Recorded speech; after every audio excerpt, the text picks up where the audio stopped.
पहलगाम हमला, पहलगाम में हुआ आतंकी हमला और उस हमले में जिस तरह से जानें गई थी और उस हमले के बाद जो हालात बने थे, ये वो हालात थे जिसने हिंदुस्तान और पाकिस्तान को जंग के दहाने पर लाकर खड़ा कर दिया था। लेकिन अब जैसे जैसे उसकी जांच आगे बढ़ रही है, उसकी परतें खुल रही हैं, एक नई जानकारी सामने आ गई और इससे बहुत हद तक एक इत्मीनान भी हुआ, लेकिन साथ ही साथ एक सवाल भी खड़े हुए। जी हां, इस हमले की जांच एनआईए ने, यानी कि ये जो पूरी घटना हुई थी, दहशतगर्दाना कार्रवाई हुई थी, उसकी एनआईए जांच कर रही है। एनआईए के जांच में बहुत ही एक बड़ी जानकारी हम कह सकते हैं निकल के सामने आई है। उस बड़ी जानकारी से क्या कुछ पता चल रहा है, उससे क्या इशारा मिल रहा है आगे की हिकमत अमली और स्ट्रैटेजी को लेकर के, सुरक्षा को के मानकों को लेकर के, इस पर आज हम करेंगे खुलकर चर्चा। आप बने रहे न्यूज़ 18 JKLH के साथ। मैं हूं आपका मेजबान विशाल।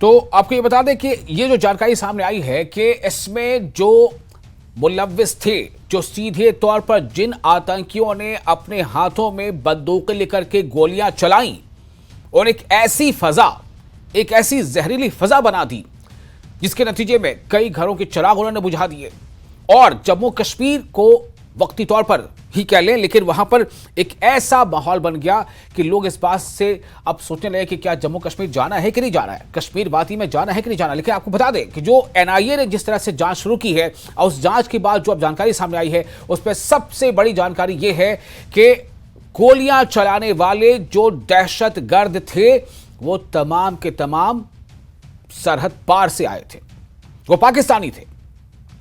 कैसे इसका खुलासा हुआ है? इसका खुलासा हुआ है 2 लोगों की गिरफ्तारी से, परवेज और बशीर, और उससे यह पता चला है, जैसा इन्होंने बताया है, कि वो किस तरह इन दोनों ने उनको पनाह दी, किन हालात में दी, एक बात अलग है, उस पर भी हम चर्चा करेंगे। लेकिन पनाह दी, खाना पीना दिया, उनको एक जगह पर ठहराया और उन लोगों को पूरा मौका मिला रेकी करने का। फिर उन्होंने इस अपने घृणित कार्य को, ये जो हम कह सकते हैं कि उसे अंजाम दिया।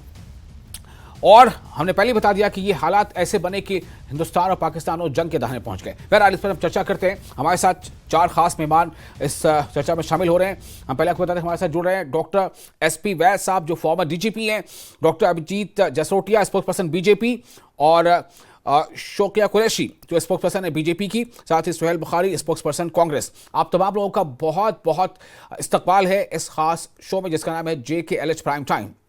सबसे पहले डॉक्टर SP वैद, मैं आपके पास इसलिए आना चाहूंगा कि जो कि आप इन चीज़ों को समझते हैं, आप पूर्व DGP हैं, तो मैं ये जानना चाहता हूं आपसे कि ये जो जानकारी सामने आई है, ये क्या कह रही है, क्या बता रही है?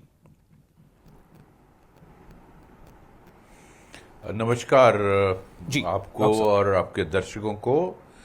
देखिए, ये जो NIA ने कल इनको पेश किया एडिशनल सेशन जज जम्मू के पास और रिमांड दिया इनका 5 दिन का जी, उसमें बहुत अहम जानकारियां NIA ने शेयर की हैं अदालत के साथ कि ये जो दोनों आदमी जो हैं, परवेज और बशीर, इन्होंने उन 3 पाकिस्तानियों को डोग में ठहराया, उनको खाना दिया, उनको रैकी में मदद की, उनको जो जरूरी चीजें चाहिए थी वो ला के दी। और उन 3 में से एक तो सबसे अहम चीज है कि लोग सवाल उठा रहे थे कि आपने कैसे फैसला कर लिया कि ये पाकिस्तानी थे जिन्होंने हमला किया, और वो आज साबित होता है कि तीनों पाकिस्तानी थे। मैं तो पहले दिन से कह रहा था ये पाकिस्तानी है, क्योंकि पाकिस्तान के जो मुल्ला मुनीर हैं, जो वहां के आर्मी चीफ, जिनको फील्ड मार्शल बना दिया गया, वो जिस तरह का उकसाऊ भाषण उन्होंने 16 तारीख को दिया और उसके इब्ज में ये 22 को फिर ये इंसिडेंट होता है, वो एक इशारा था इनको इस तरह की कार्रवाई करने के लिए। और इसमें से एक को उन्होंने पहचाना, जिसमें उसको फोटो से पहचाना कि यस यही था, और ये भी कहा कि ये तीनों लश्कर तैयबा से ताल्लुक रखते हैं। तो ये डायरेक्टली प्रूव करता है पाकिस्तान कनेक्शन। बहुत सारे लोग पाकिस्तान से बोलते थे कि आपने कैसे प्रिज्यूम किया कि ये पाकिस्तान हमला पाकिस्तान ने करवाया। ये जी, जी। पाकिस्तानी अगर हमला बर है तो पाकिस्तान ने ही करवाया, ये कोई दूसरा देश तो नहीं हो सकता। और इससे इससे ये साबित होता है कि किस तरह से पाकिस्तान यहां जिहाद के नाम पर बच्चों को गुमराह करता है, इन लड़कों को गुमराह करके पाकिस्तान से हथियार देकर रेडिकलाइज करके यहां बेचता है, और इस तरह का किस तरह से एक पर्टिकुलर कम्युनिटी को पहचान करा के उन पर हमला करता है ताकि यहां हिंदुस्तान में एक कम्युनल सिचुएशन बने, यहाँ आपस में भाईचारा खत्म हो, और किस तरह से यहाँ के हालात खराब करने की कोशिश की जाती है। और जम्मू कश्मीर को टूरिज्म को बिल्कुल खत्म किया। ये कश्मीर के लोगों के दुश्मन हैं, और दो देशों को इन्होंने ऑलमोस्ट एक जंग के कगार पर लाया। तो मैं समझता हूं ये इंसानियत के दुश्मन है, और जिन दो जो पकड़े हैं इन्होंने उनकी मदद की, ये भी उतने ही जिम्मेदार हैं। इन्होंने अपनी मर्जी से उनकी मदद की, इनको भी सख्त सख्त सजा मिलनी चाहिए। जी, इस पे और बातचीत करेंगे। डॉक्टर अभिजीत जसरोटिया भी हमारे साथ मौजूद हैं और शौकिया कुरैशी मौजूद है, स्पोक्स पर्सन पीडीपी। मैं शौकिया आपके पास पहले आना चाहता हूं। मैं चाहूंगा कि इसमें ये जो हमला था, इसमें खास तरह से दहशतगर्दों ने एक अंदाज अपनाया था। उन्होंने खास तौर से जो है मर्दों को निशाना बनाया, खवातीन को छोड़ दिया, और किस तरह से हमले हुए थे नाम पूछकर या चीज़ों को और जान करके बिल्कुल छिपा नहीं। लेकिन ये अब जो क्लियर हो गया है कि कई बार सवाल उठते थे कि भाई ये कौन थे, कैसे पता चलेगा। लेकिन क्या आपको लग रहा है कि ये जानकारी जो अब सामने आ गई, इसने एक बहुत बड़ा इंकशाफ किया है, इसने कहीं ना कहीं एक चेहरा बेनकाब कर दिया है, जो पहले से डॉक्टर वैस साहब कह रहे हैं कि हमको तो पहले से पता था कि कौन हो सकता है।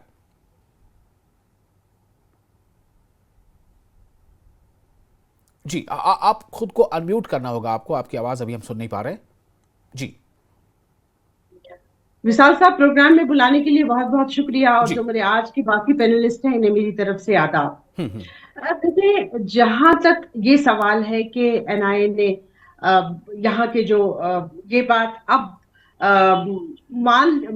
पता लग गई है कि ये पाकिस्तानी दहशतगर्द थे।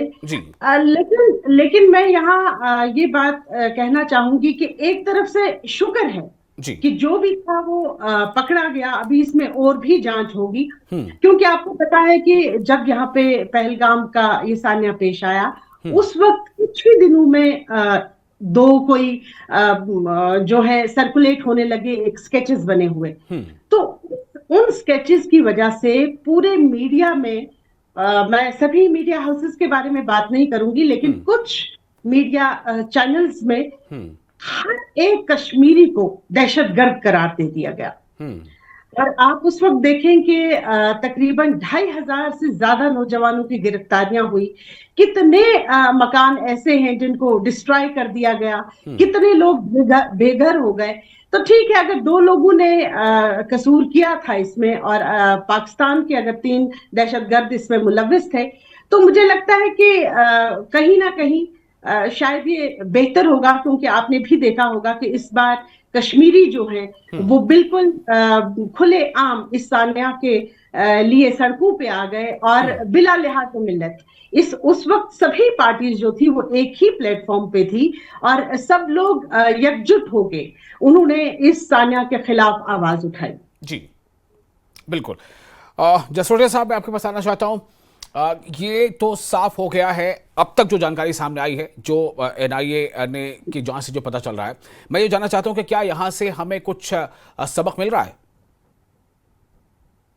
विशाल साहब, पहले तो आपका बहुत बहुत धन्यवाद, और मेरे को पैनलिस्ट को भी नमस्कार। जी देखें, सबसे पहली बात तो आती है कि जो भी आज तक कार्रवाई हो रही थी, उसके बाद जो आज कामयाबी एनआईए को मिली है, कम से कम इतना तो होगा जो हिंदुस्तान में एक सबूत गैंग है, और ये सबूत गैंग की आदत है, ये जब भी हमारे हिंदुस्तान पर प्रहार होता है, ये अपना सबूत मांगने के लिए ये बड़े उतावले होते हैं। तो चले, सबूत गार्ड को कम से कम एक सबूत तो मिलेगा कि ये सब कुछ बाहर पाकिस्तान से आया था। क्योंकि जब हमने पाकिस्तान की बात की और वहां पर खुद ख्वाजा से बोल रहे थे कि हमारे ही यहाँ से सब कुछ हुआ है, तो हमारे यहाँ पर कुछ पार्टी के बड़े बड़े लीडर भी उस समय पाकिस्तान को क्लीन चिट दिलाने की फिराक में थे। अब देश का दुर्भाग्य यही, आप समझ लीजिए कि हम एक तरफ उस नापाक मुल्क जिसका नाम गलती से पाकिस्तान है उसके साथ लड़ रहे होते हैं, दूसरी तरफ यहाँ पर ही अपोजिशन में कुछ ऐसे लीडर होते हैं जिन्हें हमारी ही एयरफोर्स, हमारे ही आर्मी और हमारी एजेंसी से सबूत चाहिए होता है। खैर, जहां तक सबूत की बात है, इस बार तो पाकिस्तान ने जो हमने उनको 22 मिनट के अंदर जो सबक सिखाया, उसके बाद मुझे लगता है पाकिस्तान ने खुद ही सबूत दे दिए, इसलिए शायद यहाँ पर सबूत गैंग इतना एक्टिव नहीं रहा इस बार। लेकिन जो कार्रवाई की गई उसके बाद जिनको पकड़ा गया है, यहाँ से पता चल जाएगा, क्योंकि गुनाह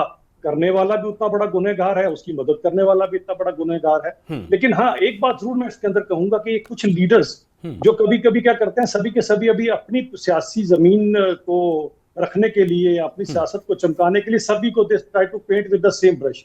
अभी जैसे आपको पीडीपी की प्रवक्ता कहेगी आपने सभी कश्मीरियों को ऐसे समझना शुरू कर दिया, कोई कश्मीरियों को ऐसा नहीं समझता। तुम्हें बड़े अच्छी तरह से पता है कश्मीरी भी उतने पैट्रियोटिक है जितने हिंदुस्तान के बाकी लोग पैट्रियोटिक है। अब आप जैसे लोग जब लोगों को लेबल करना शुरू हो जाते हैं कि ये यहाँ पर है, वो वहां पर खड़े हैं, तो आपकी सियासत में 4 वोट तो ज्यादा आ जाएंगे, लेकिन इंसानियत की किसी भी तरह से मदद नहीं कर रहे हैं। आप ये समझिए, जिसने भी आकर लोगों का धर्म पूछकर उनका यहाँ पर लहू बहाया है, वो कभी किसी के सगे नहीं हो सकते। और मैंने उसी दिन, अगर आपको याद होगा, आप ही के चैनल ने कवर किया था 22 के उस खौफनाक दिन और रात, और उसकी रात को सबसे पहले जब पहुंचे गए वहां पर अनंतनाग में, तो क्योंकि वहां पर हमने जब हॉस्पिटल में जो हालत देखी, और हॉस्पिटल में क्योंकि मरीजों के पास भी हम लोग पहुंचे, तो सभी के सभी लोग उनकी मदद के लिए पहुंचे थे। वहां कश्मीर के लोकल लोग भी पहुंचे हुए थे, जो हम जैसे वहां पर पहुंचे थे, हम लोग भी पहुंचे थे, सभी ने मिलकर वहां पर किया। क्योंकि हमें पता है कि इस बार जो ये नापाक हरकत पाकिस्तान ने की है, ये आप समझ लीजिए इनसे इंसानियत तो शर्मसार हुई है। लेकिन इससे यहाँ से सबसे बड़ा एक और बात मैंने उस दिन कही थी कि कश्मीरी के पेट पर लात मारने का काम किया है इस पाकिस्तान ने। क्योंकि उसके बाद, क्योंकि हम जम्मू कश्मीर के लोग और खासकर कश्मीर के लोग भी अगर आप देखें तो अपनी मेहमान नवाजी के लिए, अपने टूरिज्म के लिए जाने जाते हैं। और इस बार तो पाकिस्तान ने ऐसा काम किया कि टूरिज्म खत्म कर दो ताकि यहाँ पर टूरिस्ट ना आ जाए और यहाँ पर जो है लोगों का काम सारे का सारा खत्म हो जाए। इसीलिए सभी के सभी लोग अभी सामने आए हैं, और ये लोग हमेशा सामने आना चाहते थे। अब कुछ पॉलिटिकल पार्टीज हमेशा क्या करती है, जब कभी ऐसी चीज होती है तो पाकिस्तान को क्लीन चिट दिलाने की फिराक में हो जाती है। अब अभी इनके जितने लीडर्स हैं जो यहाँ पर पॉलिटिकल पार्टीज वाले हैं, खासकर कश्मीर के लीडर्स, किसी एक लीडर के ट्विटर अकाउंट से जरा निकाल के मुझे बता दीजिएगा जिसने पाकिस्तान के खिलाफ बात की हो और कहा हो कि ये पाकिस्तान नापाक मुल्क है जिसके कारण हमारे यहाँ पर मासूमों का खून बहा जाता है। एक भी लीडर आपको ऐसा नजर नहीं आएगा। ये दुर्भाग्य है हमारे देश का। चलिए, ऐसा नहीं है, कंडेमनेशन आई है, हर तरफ से आई थी, लेकिन मैं फिर भी आपकी बात को, आपके इस पॉइंट को मैं लेकर के, आपके इस पॉइंट को लेकर, आपके इस फिक्र को लेकर के मैं सुहेल बुखारी के पास जाना चाहता हूं, स्पोक्स पर्सन है कांग्रेस के। सुहेल बुखारी साहब, मेरा एक सवाल आपसे ये होगा कि जो हालात अब बन रहे हैं, और इस बात का अंदेशा तो खैर सबको पहले से ही था, और ये हमने देखा था कि जो हालात बने तो उसके बाद जो जितनी पॉलिटिकल पार्टियां हैं सभी ने लगभग ये वज़ीर आज़म से कहा कि ये जो है बहुत बड़ा एक मुल्क पर सान्या है, आप जो फैसला लेना चाहते हैं फैसला लें, तमाम पार्टीज आपके साथ हैं। इन सब के बावजूद ये जो अब इंकिशाफ हो चुका है, ये यानी कि हम इसे कह सकते हैं कि डॉक्यूमेंटेड एक तरह से इसको माना जा सकता है कि एनआईए की जांच में बात सामने आ गई है कि ये जो हमलावर थे जिन्होंने गोलियां चलाई थी वो तीनों पाकिस्तानी थे। देखिए, पाकिस्तान का इस हमले में हाथ था, पाकिस्तानियों ने ये खून नाहक यहाँ बहाया, इसका सबूत तो सिर्फ पाकिस्तान को ही चाहिए था और वही ढूंढ रहे थे। जहां तक हमारी पार्टी का सवाल है, एक रिस्पॉन्सिबल ऑपोजिशन की तरह आपको पता होगा कि हमने एक आवाज में ये कहा कि हम इस मामले में सरकार के साथ खड़े हैं, उनके शाना बशाना खड़े हैं, इसके खिलाफ जो लोग भी इसमें इन्वॉल्व हैं उनके खिलाफ कार्रवाई हो, और हम उसके बिल्कुल साथ खड़े हैं। अब इन्वेस्टिगेशन आगे बढ़ी है, एनआईए को एक कामयाबी मिली है, एक सुराग मिला है, ये एक हिस्सा है। लेकिन इस पूरे प्रकरण का एक और पहलू भी है, वो ये है कि जो इन्वॉल्व हैं उनको आइडेंटिफाई किया जा रहा है, जो कि टेररिस्ट हैं। साथ ही इसका एक और रुख है, वो ये है कि ये टेररिस्ट पहलगाम पहुंचे कैसे, इतनी देर रहे कैसे, रेकी की कैसे, और इतना बड़ा हमला करने में कामयाब कैसे हुए। मैं आपको याद दिलाना चाहूंगा, फिर से कह रहा हूं, जब यह हमला हुआ राजनीतिक रोटी सेकने के लिए हम चाहते तो उठ के पहले सवाल यही पूछते इस सरकार से, जम्मू कश्मीर डायरेक्ट कंट्रोल में है, यूटी है, अमित शाह जी होम मिनिस्टर हैं, उनके अंडर है, तो यहां अगर इंटेलिजेंस का फेलियर हुआ, यहां अगर सिक्योरिटी का फेलियर हुआ तो उसकी जवाबदेही उनकी बनती है। लेकिन उस नाजुक मरहले पे हमने ये सवाल साइड में रखे और सरकार के सपोर्ट में खड़े हुए। ये बिल्कुल बरअक्स था, विपरीत था उस पॉलिसी की जो मुख्यमंत्री थे, अंदर ऑपरेशन चल रहा था और वो मुख्यमंत्री उसी होटल के सामने प्रेस करने लगे, बजाय इसके कि देश के साथ खड़े होते, सरकार के साथ खड़े होते, उन्होंने सवाल पूछने शुरू कर दिए, इस्तीफे मांगने शुरू कर दिए। हमने एक रिस्पॉन्सिबल अपोजिशन की तरह इनके साथ खड़े रहे, लेकिन अब जब हम इस मरहले पे पहुंचे हैं तो सवाल पूछे जाएंगे कि पहलगाम का ये सान्या क्यों हुआ, इंटेलिजेंस फेलियर के लिए कौन जिम्मेदार है, सिक्योरिटी लैब्स के लिए कौन जिम्मेदार है, रिस्पॉन्सिबिलिटी फिक्स क्यों नहीं की जाएगी, why wouldn't the roles be the heads role. ये सवाल है जिनका जवाब भाजपा की सरकार, होम मिनिस्टर अमित शाह जी और एलजी साहब को देने पड़ेंगे। रिस्पॉन्सिबिलिटी फिक्स करनी पड़ेगी और जो इसमें जिनकी कोताहियां रही हैं उनको भी और ये मसला सिर्फ पहलगाम इंसिडेंट तक ही नहीं, उसके बाद ऑपरेशन सिंदूर हुआ, उसके बाद जो कुछ अनफोल्ड हुआ वो आपके सामने है। हमारी फौजों ने कोई कसर नहीं बाकी रखी पाकिस्तान को सबक सिखाने के लिए, लेकिन अफसोस है कि भाजपा की जो घटिया राजनीति सामने आई है, चाहे वो हमारी बहादुर सेना की बेटी कर्नल कुरैशी के लिए जिन अपशब्दों का इन्होंने प्रयोग किया, इनके जो डिप्टी चीफ मिनिस्टर हैं मध्य प्रदेश के, उन्होंने जैसे बात की, इनके जो एक पार्लियामेंटेरियन है राजस्थान में, उन्होंने जैसे बात की और उनको बेलगाम छोड़ दिया गया, उन पे इस पार्टी ने किसी तरह का कोई एक्शन नहीं लिया गया। उसके बाद ये जो सीज फायर किया गया, जिसे हम सीज फायर नहीं सरेंडर कह रहे हैं, डोनाल्ड ट्रंप के सामने नरेंद्र मोदी का और पूरे देश को शर्मसार करने वाला वो जो जुर्रत का मुजाहरा किया था हिंदुस्तानी फौज ने, उसको कहीं ना कहीं चोट पहुंचाने की बात की है। तो ये सारे सवाल इनसे पूछे जाएंगे और ये हम इसीलिए कह रहे हैं कि पार्लियामेंट का एक स्पेशल सेशन होना चाहिए था जहां इनसे सवाल पूछे जाते। मेरा एक सवाल सिर्फ यही है कि पाकिस्तानी थे वो जिन्होंने गोलियां चलाई, ये क्लियर है, उनको पनाह यहां पर दी थी वो यहीं के लोग थे जिन्होंने उनको शेल्टर दिया था, दो लोग जिनको गिरफ्तार भी किया गया है। तो अब सवाल ये पैदा होता है कि आखिर वो अगर जब पनाह नहीं देते तो शायद वो भी ऐसा कुछ नहीं कर पाते। इस पे थोड़ी बात तो हम कर सकते हैं, लेकिन पहले जो आपने पॉइंट उठाया उसे मैं जवाब देना चाहूंगा अभिजीत जसरोटिया जी से। अभिजीत जी, आप कुछ कहना चाहेंगे? देखिए, सबसे बड़ी बात यह आती है कि मैंने फिर कहा ना, सबूत गैंग अभी एक्टिव हो जाएगा और इनके कितने लीडर्स थे जो उस समय उड़ी और बालाकोट में भी इन्हीं के लीडर थे ना, जो हमारी एयरफोर्स से और हमारे ही लोगों से उस समय सबूत मांग रहे थे। अब इनका आप समझ लीजिए, इन पार्टी का आप खुद समझ सकते हो कि देश इन पर विश्वास करे तो कैसे करे। पिछले चुनावों में जब ख्वाजा आसिफ वहां से प्रवक्ता बनकर कह रहे थे, नेशनल कांग्रेस का प्रवक्ता बनकर कह रहे थे कि इस बार कांग्रेस को वोट डालिए, राहुल गांधी जी को प्रधानमंत्री बना दीजिए। अब सोचिए, ख्वाजा आसिफ जिस पार्टी के प्रवक्ता हो, ऐसे सर अभी हम चुनाव डिस्कस नहीं कर रहे हैं, प्लीज देखिए, यही तो ये इधर से अभी चुनाव डिस्कस नहीं कर रहे हैं, बजाएंगे, लेकिन असल सवाल का जवाब नहीं देंगे और हम इनको छोड़ेंगे नहीं। सवाल इनसे पूछा जाएगा और जवाब इनसे लिया जाएगा। हमें बताइए पूरी दुनिया के इंटेलिजेंस की चूक कहाँ हुई, हमें बताइए सिक्योरिटी की चूक कहाँ हुई, उसकी responsibility union home minister Amit Shah ji को लेनी पड़ेगी और जो लोग जिम्मेदार हैं उनके खिलाफ कार्रवाई दुनिया में। तो आप समझ सकते हैं किस तरह है। इसीलिए मैं कहता हूं ये जयचंद ही थे जिनके कारण हिंदुस्तान का ये हाल हुआ, और इन जयचंदों में कोई खास फर्क नहीं आया। ये जयचंद नहीं बदले और ना इनकी हरकतें कभी बदलेगी। आप खुद सोचिए, देश लड़ाई लड़ रहा है और यहाँ पर ये डिक्लेयर कर रहे हैं कि हम लोग अपने देश के साथ खड़े हैं, लेकिन पाकिस्तान की गवर्नमेंट इनके लीडर्स को कोट करके पूरी दुनिया को दिखा रही है कि देखिए ये लोग क्या कह रहे हैं, अपने देश के खिलाफ बोल रहे हैं। अरे थोड़ी तो लज्जा करिए। मुझे बताइए, लियाना उमर कौन थी, उसके साथ क्यों राहुल गांधी जी सेल्फी ले रहे थे? वही है जो हमारे देश के खिलाफ बातें करती हैं। कम से कम इतना तो सोच लीजिए, ये देश की बात है और देश के लिए हमेशा आपको खड़े रहना चाहिए देश के साथ। तो इस तरह की बातें ना करें। अब मैं आता हूं आपके सवाल के ऊपर आता हूं। मुझे बताएं, जब ये बात करते हैं और अपनी एजेंसी के ऊपर जब कटाक्ष करते हैं, कितना अफसोस होता है इसी फोर्स के ऊपर, इसी एयरफोर्स के ऊपर कटाक्ष करते हैं। सबसे बड़ी अपने आप को जो सबसे बड़ा जो अपने को देश समझता है अमेरिका, जब उनके ट्विन टावर्स के अंदर दो लोग जाके दिन दहाड़े जहाज लेके घुस सकते, तो कौन सा दुनिया का देश है जो इस स्टेटस का 100% महफूज है? कोई ऐसा देश नहीं है। हमारी सिक्योरिटी एजेंसी हमारी फिर भी बड़ी सक्षम है, जो अपने खुद के प्राणों की आहुति देकर हमें बचा लेती है। लेकिन करे क्या, जब काली भेड़े यहाँ पर बैठी हो, जैसी और जयचंद यहाँ पर बैठे हो, तो फिर आप क्या कर सकते हो? एक तरफ तो जयचंदों को जवाब देना है, इन काली भेड़ों को जवाब देना है, दूसरी तरफ पाकिस्तान को देना है। तो समझिए देश को कितनी बड़ी लड़ाई लड़ना पड़ती है। तो थोड़ी तो लज्जा कीजिए। वो पाकिस्तान आपके लीडर को अपनी पार्लियामेंट से आपसे ज्यादा डिस्कस करता है। अपनी पार्लियामेंट में कांग्रेस के लीडर को कोट किया जाता है, इनके राहुल गांधी जी को कोट किया जाता है, इनके लीडर्स को कोट किया जाता है। ठीक है जी जी जी जी देखिए जी आप दोनों एक दूसरे को जवाब दे रहे हैं, लेकिन मेरी बस थोड़ी सी कोशिश ये है कि हम अपने इस मौजू को इतना ना फैला दें कि पता ना चले भाई आज हम चर्चा कर क्या रहे हैं। हम चुनाव यहाँ डिस्कस नहीं कर रहे हैं, हम कुछ और चीज़ों को डिस्कस नहीं कर रहे हैं। हमारा डिस्कस इस बात को लेकर के हो रहा है कि अब जो जानकारी सामने आई उससे क्या क्या सामने बातें आ रही हैं, इससे हम क्या सबक ले सकते हैं। इससे पहले कि मैं डॉक्टर एसपी वैद्य साहब के पास जाऊं, एक बार फिर से मैं पीडीपी के स्पोक्स पर्सन के पास जाना चाहूँगा। कृषि साहब, आप कुछ इस पर और जोड़ना चाहती हैं? मेरा सवाल ये है, कई चीज़ें हैं, देखिए स्टेप बाय स्टेप हम देख रहे हैं। एक तो तकरीबन सरहद से लगभग 200 किलोमीटर की दूरी के आसपास अगर वो पहुंच जाते हैं तो सवाल इस पर भी पहुंचे कैसे।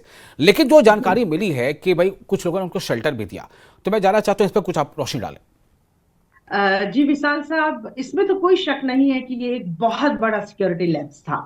और आपको पता है कि आप भी जानते हैं कि उससे कुछ दिन पहले ही यहाँ पे एक सिक्योरिटी मीटिंग भी हुई, लेकिन उसके बावजूद भी इतना बड़ा हमला होना ये तो काबिल मजम्मत ही है। और अभी जो बीजेपी के प्रवक्ता हैं उन्होंने कहा कि हमें पता है कि कश्मीरियों की वफा क्या है। अगर आप कश्मीरियों की वफा का सबूत देते हैं, फिर अगर कभी अरे मैंने कब कहा, ये मैंने कब कही, मुझे बात पड़े कश्मीरी ना प्योर पैट्रियोटिक और हिंदुस्तानी है। आपकी पॉलिटिकल पार्टी जो है वो पाकिस्तान की समर्थक है, कश्मीरियों को लेबल ना कीजिए। ये बात किसने कही मुझे बोले? मैं आपसे ज्यादा कश्मीर में रहता हूँ, 22 साल हो गया मुझे कश्मीर के बीच में रहते हैं, और आपसे ज्यादा कश्मीर में लोग मुझे फॉलो करते हैं। मुझे मत बताइए कश्मीरियों के हम जानते हैं कट्टर हिंदुस्तानी, प्योर हिंदुस्तानी है। आप ही की मैडम महबूबा मुफ्ती है जिसके उत्तर तिरंगे को झंडा कांधा देने की बात करते हैं, कश्मीरियों को दिल में तिरंगा धरता है। इस तरह की बातें ना झूठी यहाँ पर, और यही कारण है इतनी बड़ी पॉलिटिकल पार्टी टीम टीचर पे आके सिमट गई है, क्योंकि कश्मीरियों ने आपको आईना दिखा दिया कि हम आपके साथ पाकिस्तान के साथ नहीं खड़े,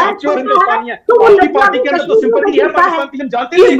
जब यहाँ पर किसी पे कार्रवाई की जाए तो 2 मिनट में आपके पेट में दर्द होना शुरू हो जाता है। क्यों होता है मुझे बताएं जरा।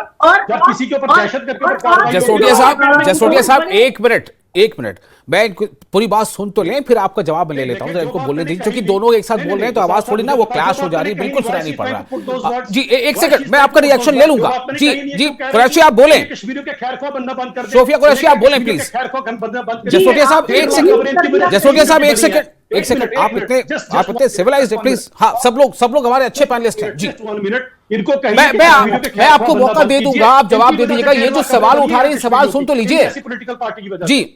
जी बोलिए सोफिया। पहले जब डिबेट होता है तो कम से कम इतना तो ख्याल रखें कि जब आपकी बात में कोई नहीं बोलता तो हमें भी बोलने का मौका दें। आप प्लीज म्यूट कर दीजिए, बेहतर यही है। नहीं, वो सारे बेहतर लोग हैं, लेकिन थोड़ी जल्दबाजी होती है कि सबसे पहले मैं कह दूं। कोई बात नहीं है, आप बोलिए। शौकिया कुरैशी साहब आप बोलिए। जसरोटिया साहब प्लीज होल्ड ऑन प्लीज। जी इसमें कोई शक नहीं है कि ये बहुत बड़ा सिक्योरिटी लैप्स था। और अभी जसरोटिया साहब ने जो बात की कि हमारे यहाँ पे, जी हमें पता है कश्मीरियों की वफा के बारे में। देखिए अगर कभी मैच भी हिंदुस्तान पाकिस्तान का होता है, एक minute let her speak. I come to you please. Jasrotia साहब झूठ क्यों बोल रही है? जसरोटिया साहब देखिए, ठीक है आप बोलिए। एक मिनट, ठीक है। 1.5 लाख कमरे इनकी वजह से बनी है। अबू दुर्दाना के काजी है, टेररिस्टों की शादी जबरन पुलवामा के बच्चों से करवाते हैं, वो लोग हैं। ये कश्मीरियों के खैर खा बने फिरते हैं यहाँ पर। एक मिनट क्यों बोल रही है चैनल के ऊपर? जसरोटिया साहब, जसरोटिया साहब उनको देखिए, मैं इसीलिए कह रहा हूं कि जब आप दोनों एक साथ बोलते हैं तो ऑडियो क्लैश होता है, कई बार समझ में नहीं आता कि बोला क्या। एक एक करके बात कर लीजिए, क्लियर हो जाएगा। मुझे लग रहा है शौकिया कुरैशी साहब शायद आप कुछ गलत सुन पाई। जसरोटिया जी जो कह रहे थे, एक मिनट जसरोटिया साहब आप, अरे आप बोलने तो दीजिए। झूठ बोलेंगी थोड़ा सा जसरोटिया साहब, एक minute please tell her not to tell lies, please. Let the message go clear, please hold on. आपको क्या एतराज है शौकिया, आपको क्या एतराज है बताइए, फिर आप जवाब दीजिएगा। जसरोटिया साहब आप जवाब दीजिएगा, प्लीज होल्ड ऑन। हाँ शौकिया बताइए। मुझे कोई एतराज नहीं है। मैं सिर्फ बीजेपी के जो प्रवक्ता थे इनके सवाल का जवाब दे रही थी। जी। इन्होंने कहा कि हमें पता है कि कश्मीर की वफा क्या है, और यहाँ के पॉलिटिकल लीडर्स क्या सोचते हैं। इस बात का मैं ये जवाब दे रही हूँ कि अगर आपको पता है तब हमेशा, अगर हमारा यहाँ का कोई कश्मीरी भारत में, हिंदुस्तान में होता है, और अगर मैच में भी कोई हारता या जीतता है उसका नजला भी कश्मीरी पे गिरता है। तो ये आप रहने ही दीजिए कि आपको कश्मीरियों से कितनी मोहब्बत है। ठीक है, okay, now let me have his take also. जी जसोटिया साहब, आप बोले, अब आप क्या कहना चाह रहे हैं? छोटा सा जवाब दीजिए। देखिए, कश्मीरियों की वफा इन जैसी पॉलिटिकल पार्टीज जो पाकिस्तान के प्रोपोगंडे पर चलती है, सेपरेटिस्ट के प्रोपोगंडे, उसकी मोहताज नहीं है। ठीक है, हमें अच्छी तरह से पता है यहाँ पर कि कश्मीरियों के दिल में तिरंगा धड़कता है और क्या होता है। अब ये पॉलिटिकल पार्टी, खुद सोचिए, अबू दुर्जाना नाम के टेररिस्ट के काजी हैं ये लोग, जबरन पुलवामा की बच्ची का निकाह करवाया। ये पॉलिटिकल पार्टी कश्मीरियों की ठेकेदार बनेगी? 1.5 लाख खबरें तो उन्होंने बना दी। चलिए बोलिए, अब शौकिया आप बोलिए, अब आप बोलिए, हो गया, मैंने सुन लिया इनका आंसर। शौकिया बोलिए, क्या कह रही हैं आप? जी 30 सेकंड। देखिए, जिस पार्टी को ये कह रहे हैं पाकिस्तान की पार्टी, जिसने पूरे कश्मीर को बचा कर, जसोटिया साहब, हो गया, आपने सफाई दे दी। प्लीज तो पता नहीं क्या कर देते हैं जसोटिया साहब, प्लीज, मुझे डॉक्टर एसपी वैस साहब के पास में जाना है, आप ऐसे बोलने नहीं दे रहे। देखिए, ये डेकोरम के खिलाफ हो जाएगा। जसोटिया साहब, I gave you time, please hold on. आंसू बहाते हो, ठीक है जी, बोलिए शौकिया। जब इनको लगता है कि कोई जवाब में कोई इनसे सवाल कर रहा है तो ये हमेशा डिबेट में शोर मचाते हैं। आप अपनी बात कीजिए ना, छोड़िए, आप बोलिए, क्या कह रही हैं, बोलिए। हाँ। जी, ये यहाँ की पॉलिटिकल पार्टीज को जिम्मेदार ठहरा रहे हैं, इनसे ये पूछें कि अगर कई लोग ऐसे हैं जो कि हिंदुस्तान में आईएएस के साथ उनके ताल्लुकात थे, वो किन पॉलिटिकल पार्टीज से थे, इनसे जरा पूछ लीजिए। ये हमें पाकिस्तान की पार्टी कहते हैं, लेकिन कम से कम ये तो सोचें कि आप बात कौन सी कर रहे हैं। आप ये बताएं कि आपके यहाँ एक कर्नल ने, जिसने एक लीड किया ऑपरेशन सिंदूर को, आपकी पार्टी ने उसे दहशतगर्दों की बहन कह दिया। आप कहते हैं कि आपको कश्मीरियों से और मुसलमानों से मोहब्बत है। जिस वक्त ये 2 स्केचेस सर्कुलेट हुए, उस वक्त की न्यूज आप कई चैनल्स की निकाल लीजिए, उसमें आप देखें कि किस तरह से कश्मीरियों को, हर कश्मीरी को दहशतगर्द ठहरा दिया जाता था। ठीक है शौकिया साहब, आपकी बात हमने सुन ली है। मेरे पास वक्त अब कम रह गया, मुझे डॉक्टर एसपी वैस साहब से इस पर रिएक्शन लेना है, और फिर फाइनल कमेंट के लिए मैं सबके पास आऊंगा, कि सिर्फ मैं 10 से 15 सेकंड ही दे पाऊंगा। डॉक्टर एसपी वैस साहब, मैं एक सवाल यहां पर करना चाहूंगा आपसे। देखिए, इसके कई फेजेस हैं। ये हम सब जानते हैं कि सरहद से काफी अंदर था पहलगाम, ठीक है, वो कैसे हुआ, क्या हुआ, क्यों आया, कहां लैब से नहीं है, वो सारी चीजें हैं। बट मैं आपसे ये जानना चाहता हूं कि यहां से आगे हम कोई मैसेज ले पा रहे हैं कि सिर्फ पॉइंट आउट करना? जी, क्या रिपीट करें? मैं डॉक्टर एसपी वैस साहब, मेरा सवाल यही है कि अब ये बात तो क्लियर हो गई कि एनआईए के जांच में अभी जिस मरहले तक फिलहाल जांच पहुंची है, जो 2 लोग जिन लोगों ने उनको पनाह दी थी, किन हालात में दी, नहीं दी, ये अलग बहस है, लेकिन उन्होंने पनाह दी, ये तय है, खाना पीना दिया, उनको ठोक में ठहराया। लेकिन उस बात को हम जब सबूत के तौर पे मान रहे हैं कि इनका स्टेटमेंट है, ये सबूत है, क्या ये सबूत काफी होगा? अगर हम पाकिस्तान को किसी फ्रंट पर इस बात का सबूत देते हैं तो क्या वो मानेगा? मेरा सवाल एक ही है। देखिए, ये एक बड़ा अहम सबूत है। आपके पास 2 को अक्यूज्ड हैं जिनको चार्ज किया जाएगा, और उनका 164 में बयान लिया जाएगा, रिकॉर्ड मजिस्ट्रेट और जज के सामने रिकॉर्ड किया जाएगा, जुडिशियल मजिस्ट्रेट के सामने। दूसरा, इसके साथ सर्कमस्टांशियल एविडेंस और भी, इसीलिए एनआईए को 5 दिन की रिमांड मिली है कि इनके साथ और कौन कौन टच में था, ये किस रास्ते से आए, इनके साथ रैकी करने के लिए कौन इनको ले गया, और इन्होंने तो खाना दिया, रहने की जगह दी, सामान ला दिया, आगे इनको लेकर कौन गया था, आगे दिखाने वाला कौन था, वो सारी चीजें पता करना बहुत जरूरी है। तो वो सारी चीजें जब इकट्ठी हो जाती है तो ये बहुत अच्छी एविडेंस बन जाती है। हाँ। देखिए, ये जो 3 पाकिस्तानी हैं, उनकी बहुत कम पॉसिबिलिटी है कि वो जिंदा पकड़े जाएंगे। जब भी एनकाउंटर होगा वो सरेंडर करने वाले नहीं है, क्योंकि वो पाकिस्तान के खिलाफ डायरेक्ट एविडेंस जाती है। तो लाइकलीहुड ये है कि जहां भी वो मिलेंगे, क्योंकि बहुत सारे जंगल पहाड़ हैं जहां वो छुपने की जगह है, लेकिन जब भी उनसे आमना सामना होगा 99% चांसेस हैं कि एनकाउंटर हो जाएगा और वो मारे जाएंगे। तो लेकिन इससे कनेक्टेड जितनी एविडेंस है वो इकट्ठी करनी पड़ेगी और वो सफिशिएंट होती है। जो आप इनका जुडिशियल मजिस्ट्रेट के सामने बयान, इनके जो उनसे वेपन रिकवर होंगे, उनके साथ जो गोलियां वहां रिकवर हुई हैं वो मैच किया जाएगा वेपन से गोलियों को। इस तरह की बहुत सारी एविडेंसेस इकट्ठी करके एक सॉलिड केस बन जाता है जो पाकिस्तान को कल को अगर जरूरत पड़े हम भेज भी सकते हैं। ठीक है सुहेल साहब, मैं फाइनल कमेंट के लिए आपके पास आ रहा हूं, 10-15 सेकंड दे पाऊंगा बस, शॉर्ट में कुछ कह दीजिए। देखिए, एक आपने बिल्कुल सही ये जो आप सवाल पूछ रहे थे ना कि इससे हम क्या सबक लेते हैं और आगे के लिए क्या इसमें से हमारे लिए लर्निंग है, तो दो एस्पेक्ट्स हैं। एक तो वैद साहब ने बोल ही दिया कि जो आइडेंटिफाई हो गए हैं एक प्रॉपर केस बनेगा जी, वो सिर्फ एक हिस्सा है इसका। दूसरा अहम हिस्सा ये है जो हमें इससे लर्निंग लेनी चाहिए, वो वही मशहूर शेर है कि तू इधर उधर की ना बात कर, ये बता के काफिला क्यों लुटा, मुझे रहजनों से गिला नहीं, तेरी रहबरी का सवाल है। ठीक है, मुझे रहजनों से गिला नहीं, तेरी रहबरी का सवाल है। बस मुझे लगता है कि आपने जो कह दिया इसी पे एंड कर देते हैं, समय अब नहीं बचा, मेरे पास बहुत कम बचा है। जसोटिया साहब, आप भी कुछ शेर सुनाना चाहते हैं क्या? देखिए जसोटिया साहब के पास शेर तैयार है जी, बोल ही दीजिए अब जाते जाते। जसोटिया साहब, शेर का जवाब शेर से आना चाहिए कि तुझे इस बाजार का दस्तूर में बता नहीं सकता, बिक गया जो खुद खरीदार वो हो नहीं सकता। चलिए ठीक है, बहुत शुक्रिया अब तमाम लोगों का।